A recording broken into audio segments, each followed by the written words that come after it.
tem eleição no domingo.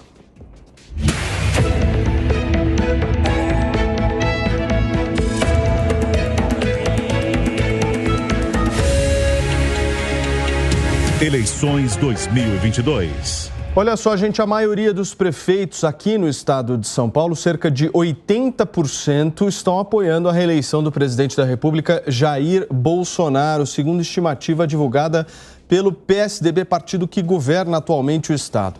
O primeiro-ministro de Portugal, António Costa, que também é secretário-geral do Partido Socialista, declarou apoio ao ex-presidente Luiz Inácio Lula da Silva e publicou nas redes sociais, abre aspas, que as relações entre os nossos países se fortaleçam, fecha aspas.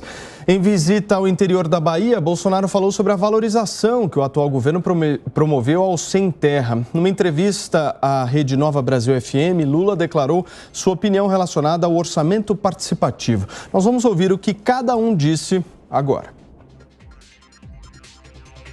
Eu vou colocar o orçamento elaborado pelo Ministério do Planejamento e pela comissão que trata do orçamento para ser discutido pela sociedade agora via internet.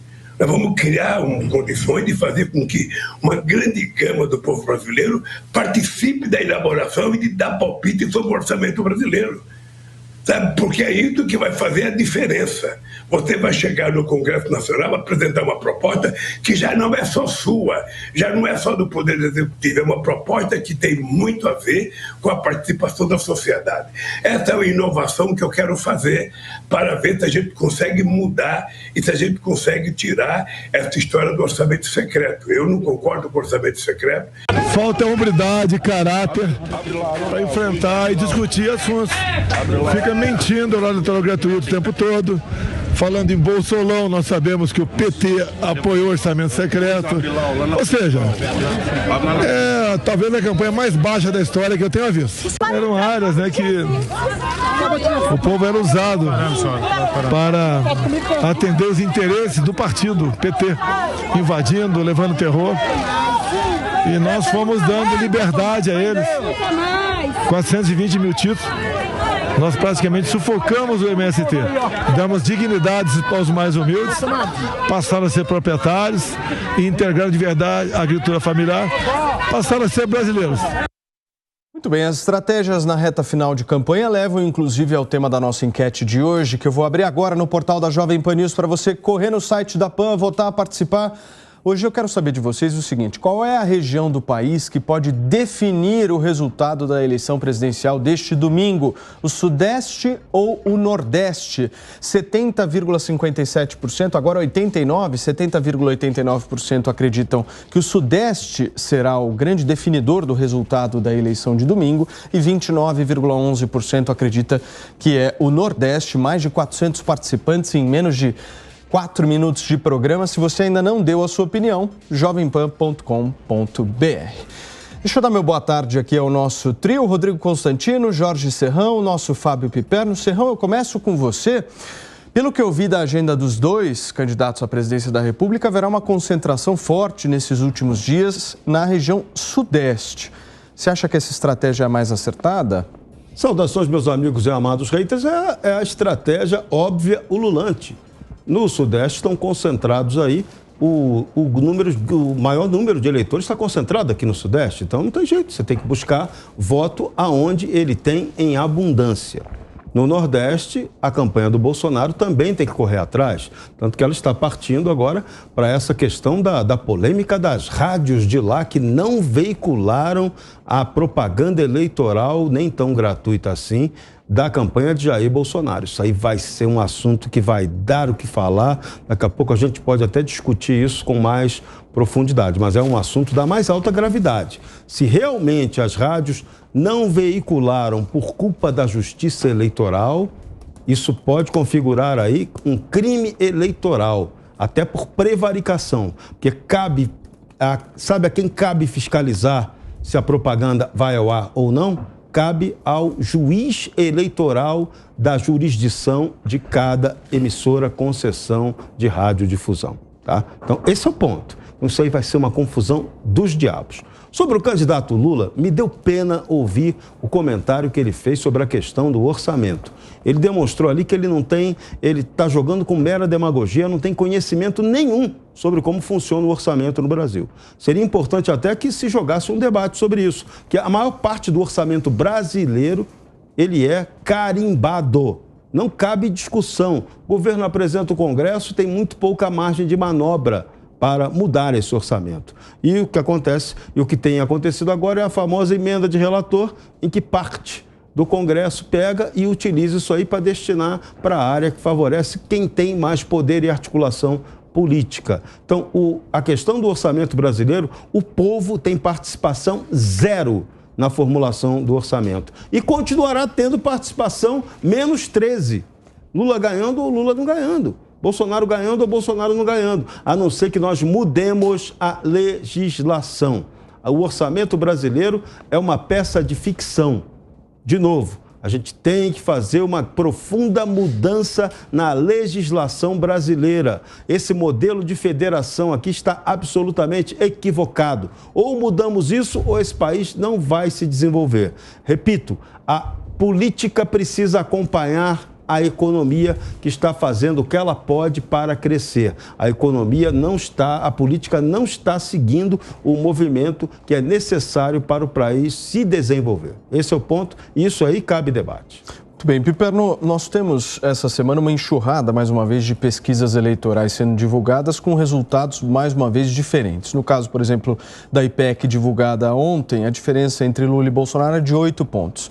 Já o Instituto Paraná Pesquisas divulgou uma pesquisa hoje em que, se eu não estou enganado, a diferença é de 0,4 pontos apenas. Como é que a gente explica tamanha diferença? Boa tarde, Paulo. Boa tarde aos colegas. De fato, o Paraná Pesquisa de hoje dá 0,4%. O IPESP, por sua vez, dá 6% em favor de Lula. Ontem se citou o IPEC. A margem era de 8 pontos. E ainda ontem a gente até falou de um outro levantamento aqui da Atlas que conferia ao Lula 6 pontos.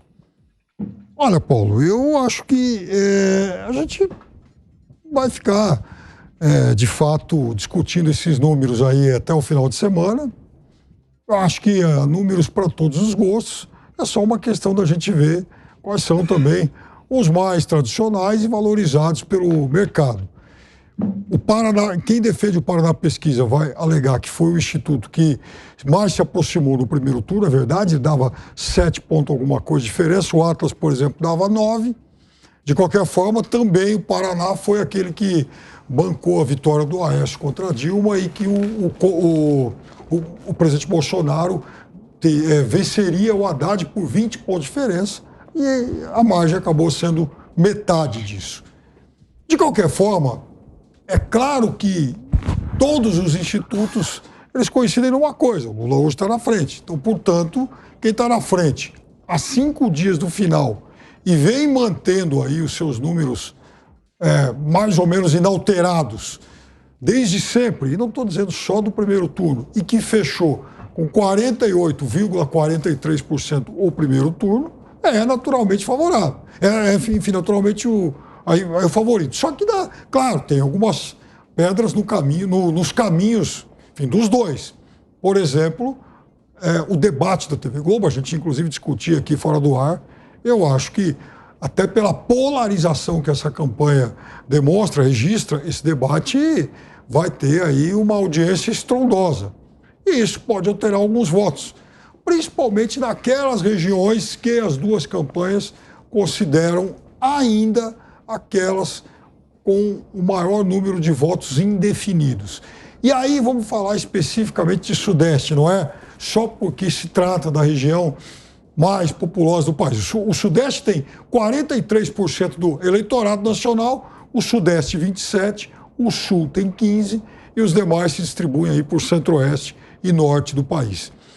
No Norte, Lula venceu no primeiro turno por pequena margem, no Centro-Oeste, o Bolsonaro ganhou com tranquilidade. A questão é que aqui em São Paulo, em Minas Gerais e no Rio de Janeiro, de fato, há algumas regiões de voto, com um voto um pouco mais volúvel. Ninguém vai discutir, por exemplo, que o interior de São Paulo, no interior de São Paulo, a gente já sabe o que vai acontecer e na cidade de São Paulo também. Mas, por exemplo, há regiões aqui na região metropolitana de São Paulo, especificamente no ABC e também Guarulhos, e saindo daqui na Baixada Santista, na zona da Mata Mineira, no Triângulo Mineiro, em algumas regiões, por exemplo, da Baixada Fluminense, onde os políticos têm esperança de que há um universo considerável de eleitores que ainda podem mudar de lado em cima da hora. Veja, isso também não é lá muito provável, até porque no primeiro turno, Lula e Bolsonaro somaram 91,6% dos votos, então também não tem lá muita coisa para mudar. Agora, em uma eleição apertada, é claro que qualquer pontinho a mais ou a menos, no final, pode fazer alguma diferença. Mas o fato é que hoje, Lula é o favorito. Agora, a gente sempre ressalta que ninguém vence a eleição de véspera. Constantino, no caso da Paraná Pesquisas, que a gente citou aqui, a última pesquisa do primeiro turno, a Paraná Pesquisas apontou o Lula com 47,1% dos votos e o Lula acabou tendo 48,4%. E o presidente Jair Bolsonaro com 40% e o presidente teve 43,2%. A minha pergunta para você é muito objetiva, baseada em tudo isso que a gente está vendo. A concentração da definição dessa eleição será feita no Sudeste? Boa tarde, Paulo. Boa tarde a todos. Sem dúvida, o Sudeste é muito importante e é boa notícia para o Bolsonaro, porque os trackings internos já apontam uma virada com uma certa folga em Minas Gerais, que foi um estado mais complicado ali. Eu vou manter minha promessa de não comentar pesquisas, ainda mais Atlas e PEC, essas baboseiras aí, que para mim é caso de polícia. Atlas consegue colocar o Lula favorito no Centro-Oeste, né? Quer dizer, o agro agora virou Lula, né? E abraçou o MST. Então é tudo realmente muito bizarro. A minha previsão, Paulo, é de que Lula-Alckmin, para repetir o que Alckmin conseguiu em 2006, a chapa Lula-Alckmin vai ter menos voto no segundo turno do que teve no primeiro. E isso se deve a todos esses tiros de bazuca no pé, que não só a coligação, sei lá o que, esperança de virar Venezuela, vem dando, né, como o sistema que está coligado a essa turma, né? Quer dizer, o próprio TSE autoritário, censurando a Jovem Pan, por onde anda, né? Zoe, por onde anda Augusto Nunes, eu no Jornal à Noite. Então, há censura sim, né? E isso vai ter um efeito bumerangue contra essa turma autoritária, porque lembrou aos moderados e indecisos qual é a essência do PT. A essência do PT é autoritarismo, censura, mirar no exemplo da Venezuela, de Cuba, de Nicarágua. Sobre o orçamento participativo, é um ótimo exemplo para falar sobre isso. A gente viu um trechinho da fala do Lula, porque eles parecem que estão chegando pela primeira vez numa campanha, né? Nem parece que governaram o Sul por vários anos e depois o país por vários anos e com efeitos catastróficos. E o Olívio Dutra, o comuna bigodudo, lá no Sul, aquele que estendia a bandeira de Cuba no Palácio Piratini, chamava a turma das Farc, a turma de Cuba, para tomar um cafezinho no Palácio Piratini, eles fizeram exatamente isso. E o que é o orçamento participativo na prática? É mais um truque do PT, que chama de povo o MST e os sindicatos, que confunde a militância engajada com sociedade. Então, na prática, é o quê? Os militantes ativistas indo lá participar, porque a dona de casa, o trabalhador, o empresário, eles estão ocupados demais gerando renda ou cuidando da família, né? E essa militância engajada, financiada por impostos sindicais, mortadela, coisa e tal, vai lá fingir que há uma participação da sociedade. E aí eles conseguem direcionar com ares democráticos os recursos para os bolsos dos seus apaniguados. Isso é mais um truque socialista. Aliás, sobre os apoios, né? O presidente Bolsonaro consegue apoios muito importantes de prefeitos do estado mais rico, locomotiva do PIB brasileiro, que é São Paulo, não por acaso, né, um estado que consegue manter aí uma certa prosperidade relativa, enquanto que Lula consegue o apoio daquele socialista lá de Portugal. Então a escolha está dada, né? Você quer socialismo ou você quer capitalismo? Ô Piperno, uma dúvida aqui, porque o ex-presidente Lula disse, se eu não me engano, ontem ou hoje, que o governo dele não vai ter o PT. Como é que faz isso na prática? Na verdade, o que o enfim, o presidente Lula quis dizer que não vai ser um governo do PT, vai ser um governo de um presidente filiado ao PT, mas afinal de contas é um governo que é praticamente uma grande coalizão. Ontem, inclusive, o Henrique Meirelles mais uma vez com ele, esbanjando sorrisos e tal. É alguém que certamente vai palpitar muito na área econômica e não vejo o Henrique Meirelles como um leninista, um stalinista e tal. Agora, Rodrigo Constantino está meio, inclusive, desesperado porque ele vê, por exemplo, quando ele fala de moderados que vão apoiar o presidente Bolsonaro, não. Ele, por exemplo, hoje, num tweet, ontem, sei lá, que me mandaram agora há pouco aí, ele lamentando a adesão de Carlos Andreazzi, editor, que inclusive chegou a ser editor dele, inclusive, alguém de centro-direita, um moderado, que é mais um que declara apoio ao ex-presidente Lula. Aliás, muita gente nesse campo da centro-direita, né? Aliás, você mesmo, né, Constantino, conhece vários, né? Aqui mesmo a gente viu o professor Vila, então, mais um. Para não dizer esses economistas todos aí e tal. Tem bastante gente amoedo, né? Porque a gente não pode esquecer nunca, né? A não ser que ele tenha se convertido também. Ô, Piperno, onde é que o Carlos Andreasa trabalha? O Carlos Andreasa, eu acho que trabalha no jornal O Globo. Agora. E você acha que lá há liberdade para ser, como você, por exemplo, na Jovem Pan, petista aqui, lá pode ser bolsonarista lá? No Globo? Olha, Constantino, vamos dizer, a sua visão de mundo é bem restrita. Tá? Por exemplo, defensor de Bolsonaro na Globo. Eu vou te citar um que você vai ficar surpreso. Vai. Em 2018, como colunista e apresentador do Globo, Fernando Gabeira declarou voto em Bolsonaro. Não, mas hoje ele está como? Olha hoje só. Ele está como? A torneira apertou, né? A turma está desesperada. Não é uma questão de torneira. É uma questão que agora eles entenderam que é uma questão civilizatória. Sob muita pressão do sistema. Agora vem cá. Questão civilizatória. Eles não podem repetir o erro que eles cometeram em 2018. Questão civilizatória. Por que Lula se recusa a oferecer o nome de um ministro? Você está inferindo, Piperno, porque você quer atrair os moderados que assistem a Jovem Pan, que o Meirelles vai ter participação ativa no governo. Mas o Lula se recusa a responder isso. Ele se recusa, é uma carta em branco. Ele se recusa, é verdade. Acha que vai levar o Meirelles e o Arminio, e vai levar o Dirceu e o Boulos, o Jean Willis. O Meirelles está a tiracolo em todo o evento com ele, inclusive está opinando, palpitando. Boulos também. Talvez se o Meirelles não for. Não tinha uma história essa semana, inclusive surgiu um boato muito forte de que o Lula anunciaria o Meirelles essa semana. Isso procede? É um boato que corre. Eu não sei se esse boato ele vai se tornar realidade. Mas é uma história em quem muita gente está apostando, até porque o Meirelles todo dia ou aparece falando ou aparece ao lado do Lula. No mínimo, na mais modesta das hipóteses, vai ser, digamos, um conselheiro, um lugar... Conselheiro do Dirceu. Um conselheiro privilegiado. Vai ser conselheiro do Zé Dirceu. Não, Meirelles, aquele que trabalhou 8 anos com Lula, que foi ministro do Temer, que foi um brilhante secretário agora na Fazenda aqui do estado de São Paulo, que, aliás, cresceu 5 vezes mais do que a União, né? Nesse período Meirelles. Agora, é que só uma coisa para não me perder aqui, que o Constantino falou em orçamento participativo. Ontem, o presidente Bolsonaro, numa entrevista ao portal Metrópolis, teve a cara de pau de dizer que vai negociar o fim do orçamento secreto. Que ele votou contra, né? Olha que ele votou só contra. Que revolução, que coisa fantástica. Piperno, ele disse que vai negociar o fim daquilo que ele votou contra e que o PT votou a favor. É verdade. Ele foi muito contra o orçamento secreto. Foi? Ele e a base dele. Olha o voto. Eles derrubaram o veto isso é tão verdade quanto ele dizer que não aparece em fotos com o Roberto Jefferson. O PT votou a favor. Ele vetou.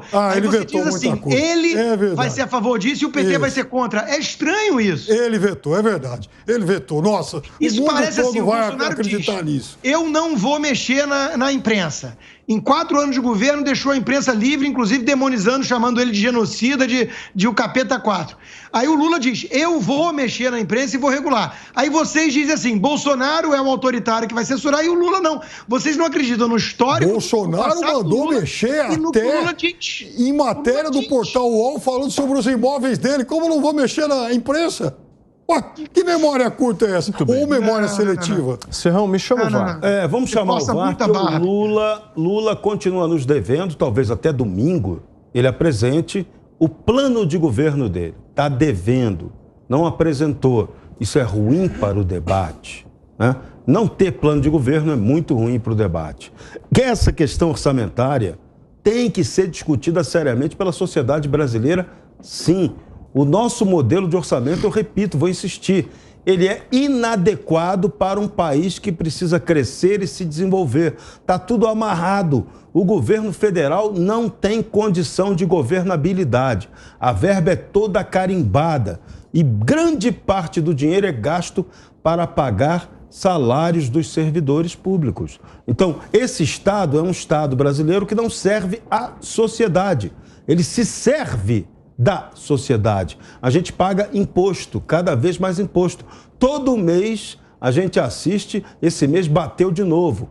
Recorde na arrecadação federal. O Estado está só tirando dinheiro da sociedade e fica devendo na devolução da correta contrapartida. Então, esse debate tem que acontecer sim. Tem que acabar com essa história de orçamento secreto, de emenda do relator, tem que ser atenuado isso aí. E tem que sobrar muito mais dinheiro no orçamento para investimentos. O que o Brasil hoje tem efetivamente de dinheiro, o governo tem para investimento é ridículo. Fica abaixo de 200 bilhões. Isso aí é piada. Isso é para um país não ter condição de governabilidade, nem de crescimento, nem de desenvolvimento. Então, isso tem que ser discutido. Agora, é papel para o novo Congresso Nacional. É papel para o cidadão consciente, que entende o que é isso, pressionar seu deputado eleito para que vá para essa discussão. O Congresso fica discutindo abobrinha, em vez de discutir o que precisa ser feito. Então, vamos lá, vamos pressionar a sociedade. É isso. Serrão, vamos dar uma olhadinha no resultado parcial da nossa enquete no site da Jovem Pan News. Coloca na tela Edu Novak para a gente verificar o que pensa a nossa audiência. Mais de 2.000 votos. Muito obrigado pela sua participação no site da PAN. Se você ainda não deu a sua opinião, jovempan.com.br. A enquete está aberta, esperando a sua participação. 82,32% das pessoas que foram no site da PAN responderam que é a região sudeste, a grande região que definirá o resultado eleitoral do pleito presidencial de domingo. E 17,82% acha que será o Nordeste. Continuaremos aqui aguardando o seu voto. Ao longo do programa eu trago o resultado parcial. Você me pediu, Piperno? Não, uma coisa super rápida em relação à pesquisa é que eu me lembrei agora de uma declaração do governador Zema de ontem. O governador acabou sendo cobrado, porque os resultados lá em Minas ainda não são os esperados pela campanha do presidente Bolsonaro, e ele disse que o mineiro é desconfiado e demora muito para se decidir e para mudar de ideia. Muito bem. Por aí. E esse voto do mineiro, esse voto do interior de São Paulo e do interior do Rio de Janeiro é o que vai decidir essa eleição, pode ter certeza.